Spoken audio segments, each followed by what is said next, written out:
गडचिरोली जिल्ह्यातल्या भामरागड उपविभागातील छत्तीसगड सीमेलगतच्या अबू झमाड जंगल परिसरात पोलीस आणि नक्षलवाद्यांमध्ये भीषण चकमक झाली। या चकमकीत C60 पथकाचे जवान दीपक चिन्ना मडावी यांनी शौर्याने लढत वीर मरण पत्करले। या कारवाईत पोलिसांनी 3 नक्षलवाद्यांना ठार केले असून त्यांच्याकडून AK-47 आणि SLR रायफल जप्त करण्यात आल्या। 3 फेब्रुवारी रोजी नक्षलवाद्यांच्या हालचालीची गोपनीय माहिती मिळाल्यानंतर C60च्या 14 पथकांनी जंगलात शोध मोहीम सुरू केली होती। या मोहिमेदरम्यान नक्षलवाद्यांचे 2 तळ उद्ध्वस्त करण्यात आले। चकमकीदरम्यान नक्षलवाद्यांच्या गोळीबारात 38 वर्षीय जवान दीपक मडावी गंभीर जखमी झाले। त्यांना हेलिकॉप्टरने रुग्णालयात हलवण्यात येत असताना त्यांचं निधन झालं।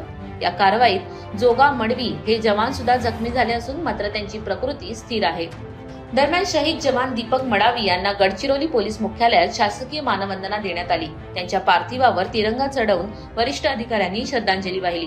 पोलिसांनी बंदुकीतून 3 फैरी झाडून मानवंदना दिल्यानंतर त्यांचे पार्थिव अंत्यसंस्कारासाठी मूळ गावी रवाना करण्यात आले। सध्या परिसरात शोध मोहीम सुरू असून नक्षलवाद्यांचा शोध घेतला जातोय।